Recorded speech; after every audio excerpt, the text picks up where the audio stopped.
So, I have been very busy, if you haven't noticed by now.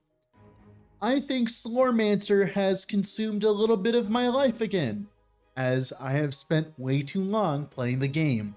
Again, ever since the Great Forge update, I've been slurming my way downtown, and I feel like my build is finally showcaseable.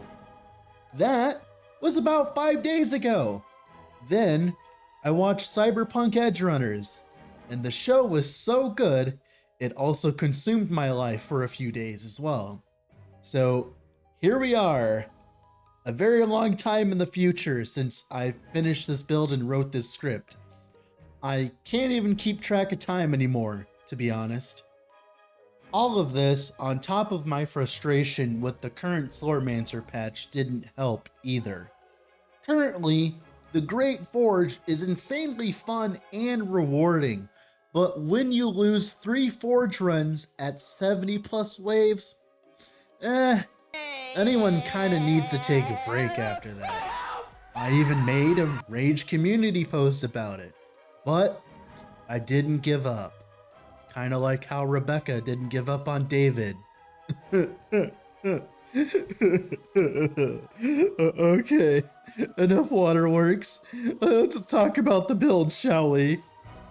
Hello, this is Dread from Epic Builds, and in today's video topic, we're going over my Burning Rage Mana Stacker Mage. So I'm going to be straight up with you right now.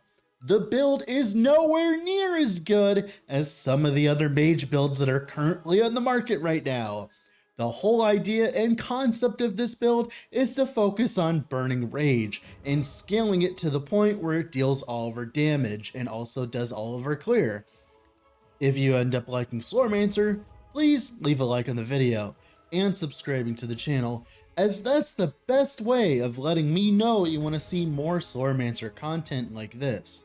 So let's talk about Burning Rage scaling, shall we? Burning Rage is an aura with an area of effect. It deals 96% of our current elemental damage per second at max ranks. It is a hit and can crit. It's a little confusing because a lot of the skills in a lot of other ARPGs are dots, while this is a hit that can crit. It's weird, right? It is not a primary or a secondary skill, meaning in Slormancer, Life Leech does not work for it, which leads to some complications which I'll explain later. In Slormancer, there is a stat for everything. So one of the best stats that scales our damage is increased aura effect and increased area effect. Yes, they are individual stats, and they both are additive with each other. This will apply to all of our aura's effects, including damage. So I have about 94.5% increased area effect and 135% increased aura effect. That means that we get a 220% more damage multiplier on our Burning Rage, meaning that the scaling gets pretty stupid really quickly. Then of course, we make sure we are critically striking most of the time, and bam, we are doing damage already. The biggest problem was I completely forgot that increased damage existed and was a thing in the middle of making this character. Right now, I only have a measly 17% increased elemental damage currently. Make sure to have way more than me and your damage will be a lot better. To make up for this though, I grabbed a lot of increased damage to elite enemies, which scales much higher than normal percentage increased damage rolls. So in theory, not scaling increased percent damage at all except damage to elites is the most efficient way of scaling damage if you can get away with it, because that's when you need the damage anyways. But that's just my observation so far after my playtime. Now, the next step of scaling is our flat damage. Burning Rage only does damage based on our elemental damage set, and we do a lot to scale this. So that's why we have the Primordial Ferocious Affinity. This is a Reaper that is unlocked after a few hours of playtime on the Mischievous Mage. Just make sure to do a lot of breaches and you will eventually get it when playing the Mage. This Reaper gives us a bunch of mana, which is great. The next line of text, raw damage equal to our max mana, does not apply to our elemental damage, which is something we don't care about. And we also don't care about affliction. We completely ignore both of these stats on the item. We do love the primordial benediction, however, which gives us elemental damage equal to 15% of our maximum mana, which is absolutely insane. Now, the malediction becomes important much later. The second part of our scaling comes from the Devoted Scholars tree. Slow Awakening gives us elemental damage equal to 25% of our missing mana. This is actually insane as well, because we can scale our max mana and make sure our mana is always empty thanks to the Ferocious Affinity's Primordial Malediction, which consumes 5% of our mana each time we use a skill, which is surprisingly effective at keeping us close to empty mana. So this is an extra 25% of our mana as elemental damage that is always applying to our Burning Rage. But that's not all, folks. The last part of our scaling is Elemental Lock. It is a passive inside the Ancestral Legacy tree. It gives us elemental damage based on 60% of our locked mana. If you're new to Slormancer, it's just mana reservation. So we reserve our mana with 2 auras currently, Burning Rage and Air Conditioner. That's 30% of our mana reserved, and 60% of that is 18%. So 18% of our mana is also added as elemental damage. This will get even stronger in the future when we get access to the rest of the Ancestral Legacy Stones, and we can reserve even more of our mana.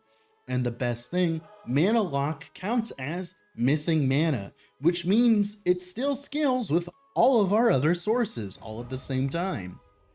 So with all of this, our mana triple dips, and it leads to a large amount of elemental damage scaling for our Burning Rage. Now, the biggest problem with Burning Rage is it starts out with a very small area. Thankfully, Slormancer is an amazing game, and we have a stat for everything, meaning that we can scale increased area of effect, which is separate from increased aura effect and increased area of effect. Confusing, right? Which will all make our Burning Rage hit a large portion of the screen. Now, the animation of Burning Rage does not scale with area effect, so you are essentially dealing invisible damage to enemies at range. This AoE feels absolutely amazing when you finally start investing into it, allowing us to hit entire breaches at once, even some of the larger chaos breaches we hit this whole AoE of, and lets us also sneak behind the wall inside the Great Forge and sneak in some extra damage as things spawn, essentially making us a glorified spawn killer. Now, all of this is great and all, but what about our defenses, Dread? What about our sustain? Burning Rage does not actually leech for us. Well, I plan on explaining all of this in game, which we will go to now. Alright, so here we are in game with the build. So the rotation in the setup of skills is we're going to turn on our auras, reserve our mana, then we're just going to kind of like delete our mana bar. Obviously, when we're doing a Great Forge or an Expedition, this is kind of second nature because we're kind of spamming our skills anyways. As you can tell, we're already to a 52,000 mana bar, which is actually really good. That's a lot of flat damage for us. So here you can tell we have about 63%, 63,000 average elemental damage, which is already more than our max mana, which is hilarious because we're just dealing so much of our mana as damage. Now, so let's just talk about the skill from the ground up, shall we? Let's talk about the skills specifically. So the first skill that I'm utilizing, of course, is Wall of Omen, right? Wall of Omen is really good. It makes it so that projectiles do not pierce through it, which is great in the Great Forge, by the way, for not dying to random projectiles. And it also gives us a movement speed boost. It's one of the main reasons why we're a Devoted Scholar instead of something like an Arcane Commander, because I really enjoy the fact that I, I can kind of, not be slow. I like movement speed. So having all this extra movement speed is great. And one of the main reasons why we are a devoted scholar. Now we can go down the skill tree here. The first passive we're grabbing is increase area size. We want our area to be as big as humanly possible. I think our area is like this big with how I'm tracing with my cursor. It's weird. It's hard to tell because the animation doesn't scale with it, so I can't tell you exactly what my area looks like, but you can kind of see what it looks like in game. But yeah, increased area size, very good stat. Next stat we grab is, of course, the movement speed after moving through a wall of omen, which is great when we're doing everything, to be honest. The next stat doesn't really matter. None of these really affect us. We're not time locking anything. We're not using thorns or anything like that. So all of this doesn't matter. The next one does matter a lot. This is the whole reason why we're a devoted scholar.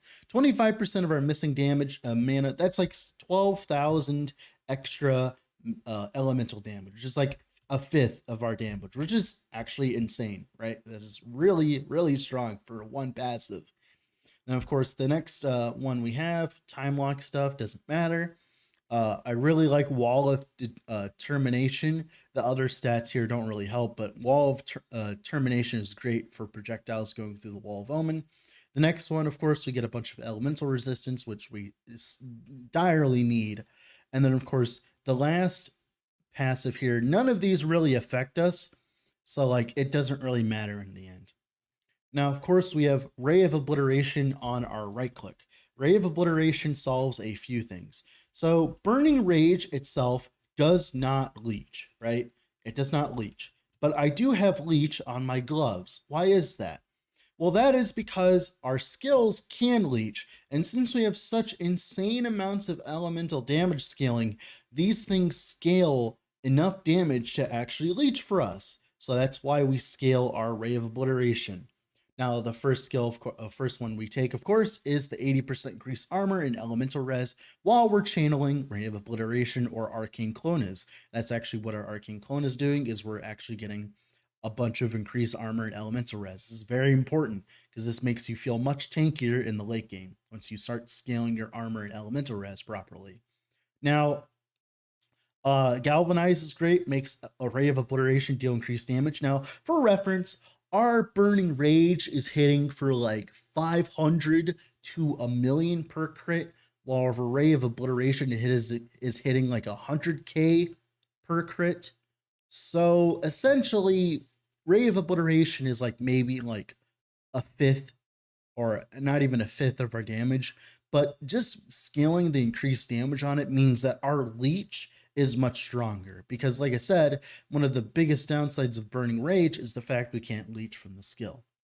Now the next one we have is Kame's Resolution. We like the range on Ray of Obliteration because the longer the range, the more things it can hit, especially in the Great Forge. Then of course we grab Clone of Obliteration so that, it's a clone.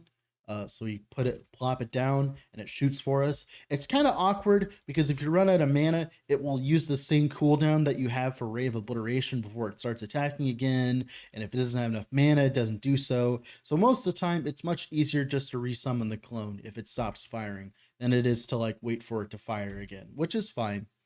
And of course, the last one here is Prismatic Obliteration. This is mainly so that we get a bunch of extra rays. They don't actually do that much damage, but they're just kind of there to help us leech even more, which is great. Now, the next skill that we're using is Arcane Breach. I was using Arcane Missile, but now we're using Arcane Breach. Why is that? Mainly because of Reap What You Sow. Since we're scaling all of our damage off of max mana, we put this in a Great Forge. Bam, we're dealing 2 million crits instead of 1 million crits. You can't really escape from it. Arcane Breach just does too much damage and leeches us for too much, so we're kind of forced to use Arcane Breach. Now, this one here, this slide here, we don't really care about any of this, to be honest, because like the increased mana cost sucks. Because like I'm very specific mana cost for things, so like I'll explain later why. And of course, Eternal Breach doesn't really help us at all either. Now the next one Arcane Flux, the attack speed, I believe that does reduce the attack speed on Ray of Obliteration. Everything else doesn't really affect us much, so it doesn't really matter like at all to us. And of course, the next stage here, Arcane Clones, like none of this really affects us, sadly. I don't believe. Yeah, none of this really actually affects us, so it doesn't really matter. And then, of course, what I really like, Gravitational Force. Now, this does slow down your clear in the Great Forge and stuff, but it's great when we're playing Burning Rage because Burning Rage just kind of deals damage to the whole screen. So if the enemy is pulled down and it can't move, thanks to gravitational force, our Burning Rage just kills stuff, which is great, obviously, right? Now that's pretty much it for our skills. Now for our Ancestral Legacy tree, I'm running an Air Conditioner for our 10% mana reservation. This becomes very important later on, which I'll explain. But essentially, this also scales off of all of our area increased effect as well, our area increased effect and our aura increased effect, which are additive, making enemies around us to have 90% attack speed multiplier, meaning nothing ever actually attacks us. Now, obviously, this becomes important later on. Now, Elemental Lock, a lot of our damage, like I said in the intro. Focus, it's just a stepping stone, doesn't really matter. We would like to eventually have Burning Trail, which is another 10% of our mana locked, which means even more damage, right? Then, of course, Burning Rage. Now, if we had more Ancestral Legacy Stones, I would love, absolutely love to get to Elemental Aura because it's 25% of our mana locked, which is, I think, about 12% of our mana as extra elemental damage, which is insane on top of everything else it gives us. And since it scales with area of effect, that's great as well. Aura effect, mainly aura effect scales, yeah. And that's great as well. So like all in all, that's really good. Now for the gearing, this is where things start getting a little complicated. I am not scaling that much elemental res or armor currently, sadly. My gearing isn't as good as it could be. I'm missing a few items, like I'm missing this is epic stats. I'm missing epic stats here as well, but I'm missing, oh, and I'm not missing epic stats there, but yeah, my elemental damage resistance scaling and my armor scaling is very Papega. So I think the better way of going about this is to scale just as much HP as humanly possible instead of trying to go for elemental res and armor. But, you know, it's like 20% less damage taken overall, which is like fine, right? Now, for, of course, our Reaper, the Primordial Staff of Ferocious Affinity. I don't think there's a better staff because like it gives us a bunch of increased mana and a bunch of flat mana while also giving us 15% of our max mana as elemental damage. I don't think you could ever beat this with a different Reaper. Like you could go for like a mana lock Reaper, but this is just your best in slot. I don't think you can get better than this. Now for the helmet here, I went for life, mana, increase area of effect size, increase area of effect, increase area size, crit damage, damage to elites, and max mana.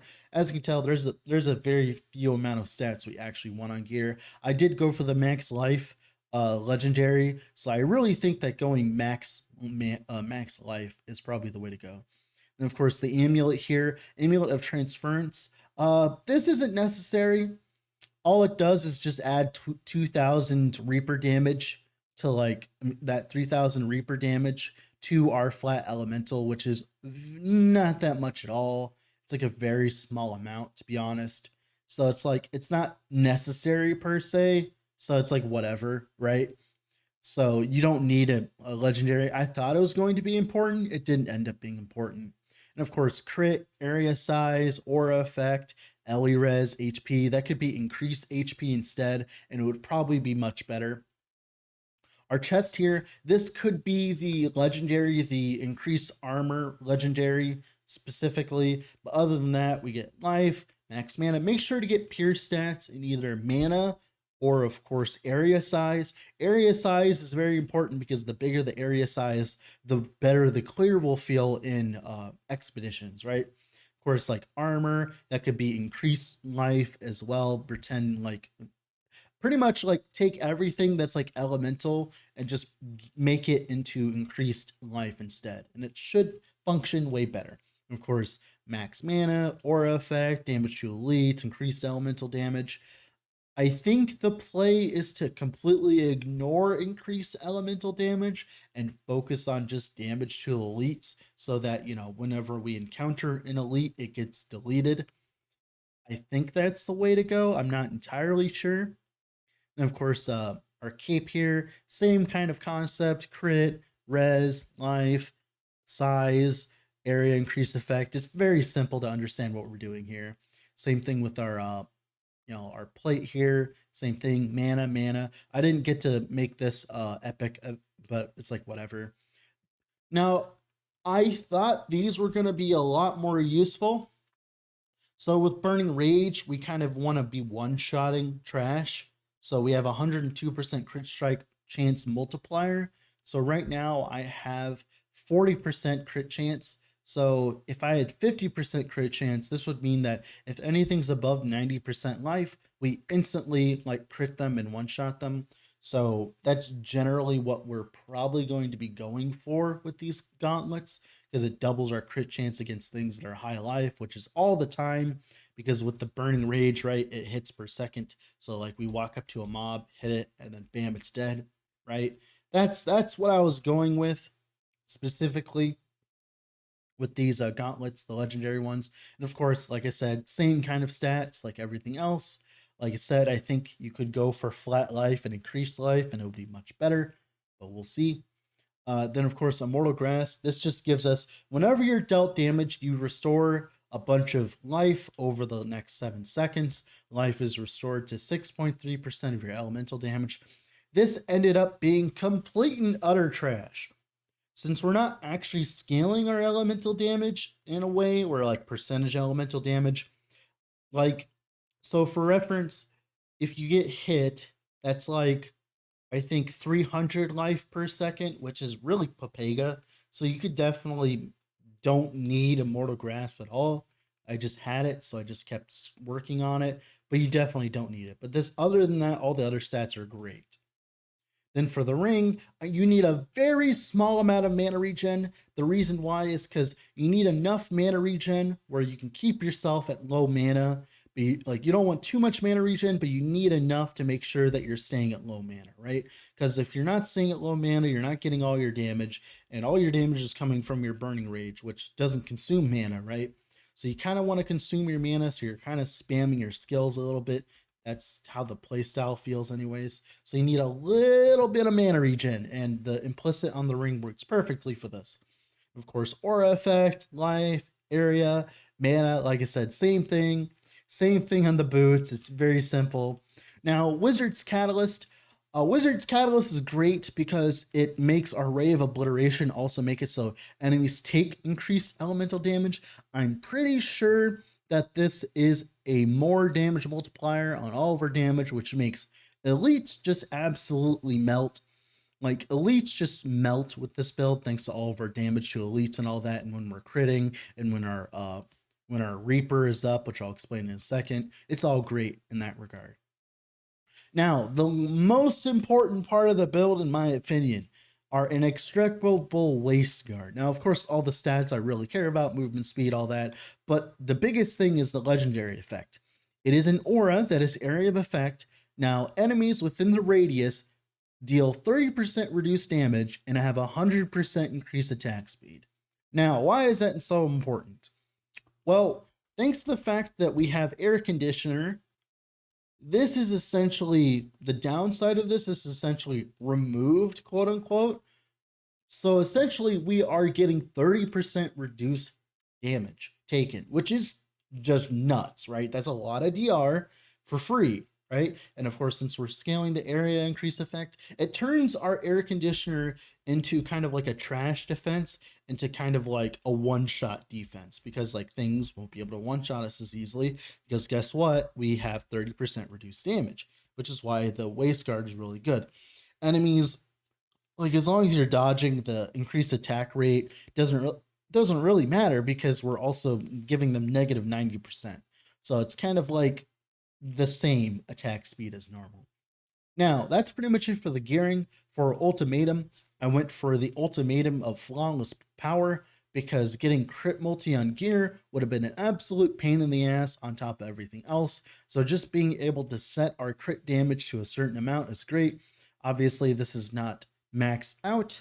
Now, one cool thing you can do is you can run Rune Effective Quarry, Rune of the Slorm Temple, which gains ultimate momentum, which grants you 65% ultimatum effect. So TLDR, you get 65% more crit damage, which is like 350% crit damage right now. So we're getting a large amount of damage thanks to the Rune of the Slorm Temple, which is up some of the time.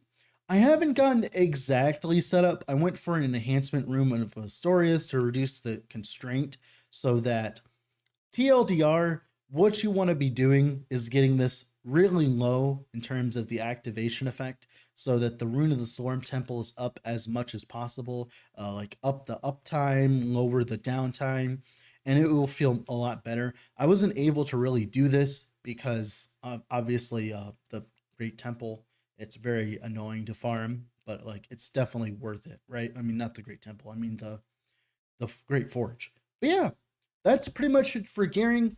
I think I could have done a lot of things a lot better, focusing on life, not focusing so much on elemental res and all that, and focusing on just, of course, getting as much life as possible, getting a little bit more increased damage on gear. Everything would have been a lot better. So hopefully you make those choices instead of, me making terrible choices. Now, I'm going to pause and show you my character attributes screen. You can take a screen cap of this and just copy it. Mainly TLDR, you want the area damage reduction, which feels great when you're like getting smacked a bunch. You obviously want the increase aura area increase effect, which applies to your auras, and then of course the increase area size. I'm getting the crit chance to help out, and of course the elemental res equal to 25% of our armor. And of course I was starting to invest into bravery so you get even more movement speed, and eventually get the crit chance for the greed stacks as well, which would be really good. That would almost cap us on our crit when we're doing expeditions, which would be great. And that's pretty much it for the build. With all that being said, this has been Dread from Epic Builds. Off to go play some more Slormancer. Bye.